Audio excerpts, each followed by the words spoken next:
नजर आ रहा है। आगे बात करते हैं custodial torture and ethical concern को लेकर। रिसेंटली देखो अभी क्या हुआ कि एक जेल के अंदर है ना, दिल्ली हाईकोर्ट ने जो है 10 साल की सजा है जो कि 5 उत्तर प्रदेश के पुलिसमैन को दी है, क्योंकि 26 साल का एक आदमी जो था उसकी कस्टडी के अंदर 2006 में डेथ हो गई थी। ओके, अब क्या होता है कि कस्टडी के अंदर बहुत बार ऐसा होता है कि पुलिस वालों के द्वारा टॉर्चर किया जाता है। देखो, दो कस्टडी के अंदर का मतलब क्या है कि कोई भी फिजिकल या मेंटल पेन या सफरिंग अगर पुलिस की कस्टडी में किसी भी पर्सन की होती है तो उसको कस्टडियल टॉर्चर है जो कि माना जाता है। ये वायलेशन होता है ह्यूमन राइट का, डिग्निटी का। ओके, और इसके वजह से कई बार लोगों की डेथ भी हो जाती है ना। ठीक है, चलिए अब इसमें कस्टडियल डेथ की बात करें तो 2-3 प्रकार से होती है। एक तो पुलिस कस्टडी के अंदर, आज किसी ने किसी को अरेस्ट कर लिया, 24 घंटे में जज के सामने पेश करना होता है आपको कंपलसरी, अगर किसी ने आपको अरेस्ट किया है तो। लेकिन 24 घंटे के अंदर अंदर में ही कई बार पुलिस वाले हाथापाई कर देते हैं। नॉर्मली खैर आज के टाइम पे तो नहीं करते, थोड़ा बहुत अगर चाटे वाटे मार देंगे थोड़ा बहुत, है ना, और या फिर बेस के नीचे मारने की कोशिश करते हैं ताकि वो इंजरी जो है वो शो नहीं हो पाए। आपको मालूम है लाठी हमेशा नीचे क्यों मारते हैं, पैरों पे? पुलिस वाले कभी भी देखा होगा ना, लाठी चार्ज होता है, कभी देखा है? एक बार स्कूल के टाइम पे भी हुआ था। मतलब जयपुर में क्या ऐसा कोई जगह नहीं है जहाँ पे मैंने क्रिकेट नहीं खेला हो, जहाँ पे भी संडे को, मंडे टू सैटरडे तो स्टेडियम जाते ही थे, संडे को क्या होता था कि 51 के 101 रुपये का क्रिकेट मैचेस है जो कि खेला करते थे आसपास की दूसरी टीमों के साथ में। और ये मैचेस कहाँ पे होते हैं? ऐसे ग्राउंड पे जो कि जगह खाली मिलनी चाहिए बस, समझ गए? अब वो कोई सी भी जगह हो, तो शहर में अलग अलग जगह पे ऐसे होती है खाली जगह कहीं ना कहीं, तो वहाँ पे क्रिकेट खेलेंगे, संडे को पूरा शहर पहुँच जाता है। एक बॉलर ऐसे बॉल करवा रहा होता है, एक बॉलर ऐसे बॉल करवा रहा होता है, पूरे 50 मैच एक ही ग्राउंड में चल रहे होते हैं और आपको फोकस रखना होता है अपने वाले लोगों के ऊपर।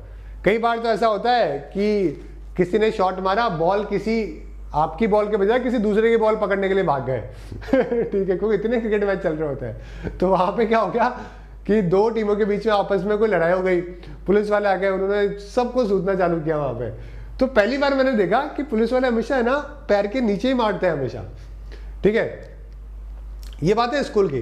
तो फिर मैंने एक पुलिस में एक भैया काम करते थे, मैंने उनसे पूछा कि आप ऐसा क्यों करते हो तो फिर उन्होंने उस टाइम पे समझाया था कि क्या होता है कि हमें ये बताना होता है कि भाई अगर कल को कोई कंप्लेन कर दे हमारी कि, है ना, हमें मान लो 4 लोगों को अरेस्ट करना पड़ जाए और हमें थाने में रखना पड़ जाए, तो 24 घंटे में जज के सामने पेश करना पड़ेगा। तो जज के सामने अगर वो बोल दे कि मुझे मारा है तो पुलिस वाले सस्पेंड हो जाते हैं। तो अगर नीचे मारते हैं वो, तो फिर ये प्रूव नहीं है कि पुलिस वालों ने मारा है। हो सकता है वो गिर गया हो सकता है साइकिल मोटरसाइकिल चलाते हुए नीचे गिर गया, कुछ बात हो गई, तो नीचे तो कैसे भी लग सकती है, ऊपर जो है ना वो पता लग जाता है कि किसने मारा है, कैसे मारा है। तो इसलिए हमेशा वो नीचे मारने की कोशिश करते हैं। आपको हमेशा लाठीचार्ज में ऐसा ही देखने को मिलेगा, समझ गए? तो पुलिस कस्टडी में भी कई बार जो है टॉर्चर होता है। कई बार ये होता है कि जुडिशियल कस्टडी मिल जाती है, 24 घंटे में जज के सामने पुलिस बोलती है कि भाई हमें तो देखो इसको और थाने में रखना, जेल में रखना पड़ेगा। तो अगर बेलेबल ऑफेंस होता है तो बेल मिल जाती है 24 घंटे बाद, और अगर नहीं मिलती है तो जज बोलता है 7 दिन 14 दिन की कस्टडी ले लो भाई आप, उसी को जुडिशियल कस्टडी है जो कि कहते हैं। कई बार आर्मी के अंदर भी कस्टडी होती है कई सारे टेररिस्ट की या कई लोगों की इंक्वायरी के लिए। तो कई जगह पे जो है वो डेथ अलग अलग तरीके से हो जाती है लोगों की। कई जुडिशियल कस्टडी में तो ओवर क्राउडिंग है, पुअर हाइजीन है, मेडिकल फैसिलिटीज की कमी होना, आपस में वायलेंस हो जाना, है ना। निर्भया वाला तो 3 जेल में, आपको मालूम है 2 तो जेल में मर गए, है ना, ये सब होता है। तो हमारे यहाँ पे जो है ना कस्टडियल प्रोविजन है, कॉन्स्टिट्यूशन में प्रोविजन बना रखे हैं कस्टडियल टॉर्चर को रोकने के लिए। आर्टिकल 21 जो गारंटी करता है right to life and personal liberty. अगर कोई भी क्रिमिनल है, कुछ भी उसने किया है, जेल में है तो सजा काट रहा है, आप उसको वहां पे मारने का अधिकार जो कि किसी को भी नहीं है। ठीक है, इसी प्रकार से आर्टिकल 20 बोलता है कि कोई भी पर्सन को, है ना, ठीक है, शैल नॉट, आर्टिकल 20 बोलता है no person shall be convicted of any offence. कोई ऐसे ऑफेंस को आप लेकर सजा नहीं दे सकते जो कि कॉन्स्टिट्यूशन में नहीं हो।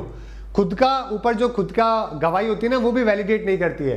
किसी ने पिक्चरों में दिखाते हैं ना ऐसे कई बार कि खुद ने अपने आप को मान लिया, हाँ भाई मैंने किया है, मान लिया, ऐसा नहीं होता है। खुद की गवाही, खुद के खिलाफ एविडेंस नहीं मानी जाती है। पुलिस को नौकरी की सैलरी इसलिए मिल रही है कि वो एविडेंसेस कलेक्ट करे, जगह जगह पे जाके उसको पेश करे। ओके, साथ में एक सजा एक क्राइम की 2 सजा भी नहीं मिलती है। जैसे किसी ने 1 मर्डर किया और 2 मर्डर किया हो, दोनों की सजा बराबर ही है, ऐसे नहीं दोनों प्लस हो जाएगी वो। हाँ, अगर हीनियस क्राइम है तो उसके अंदर फिर उसको मैक्सिमम सजा जो भी है वो हो सकती है। तो ये सब जो है वो प्रोविजन के अंदर बता रखा है। कई सारे इंटरनेशनल कन्वेंशन भी है, international human right law 1948 UN का चार्टर है, उसमें भी प्रिजनर्स को डिग्निटी के लिए बोला है। साथ में नेल्सन मंडेला रूल्स भी 2015 यूएनजीए के द्वारा इसको इंप्लीमेंट करने के लिए बोला गया था। ओके, कि इल ट्रीटमेंट है जो कि नहीं करना चाहिए। देखो बहुत बार ऐसा होता है कि लोग प्रूव नहीं होते, लेकिन सिर्फ जुडिशियल कस्टडी, उनकी जांच इंक्वायरी चल रही होती है जेल के अंदर।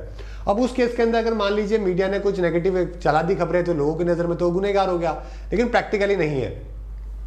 ओके, तो उस केस के अंदर अगर उसके में टॉर्चर हो रहा है, गलत हो रहा है, तो फिर वो एक गलत चीज हो जाती है। ओके, कई बार जो है लोग है ना बहुत सेलिब्रेट करते हैं जब पुलिस को ये एनकाउंटर करता है ना, लेकिन आप हर एक सिटीजन को ये बात समझनी चाहिए, जब पुलिस को एनकाउंटर कर रही होती है ये मान के कि मुजरिम है, तो एनकाउंटर करने के बाद कुछ नहीं पता होता कि क्या वो सच में मुजरिम था, क्या वो सच में नहीं था, क्या जिसको मारा गया कि वो क्या वही क्रिमिनल था या किसी और को उसको बचाने के लिए किसी और को मार दिया गया और उसको क्रिमिनल घोषित कर दिया गया। अब मरने के बाद वो आदमी तो गवाही देने आएगा नहीं, तो क्या हो सकता है कि किसी को बचाने के लिए किसी और का एनकाउंटर कर दिया गया हो। तो ये कुछ पता नहीं होता है ना उस केस के अंदर, कभी भी जस्टिस नहीं होता उस केस के अंदर। जनता बहुत सेलिब्रेट करती है इस चीज को, जो कि नहीं करना चाहिए उस केस के अंदर, समझ गए।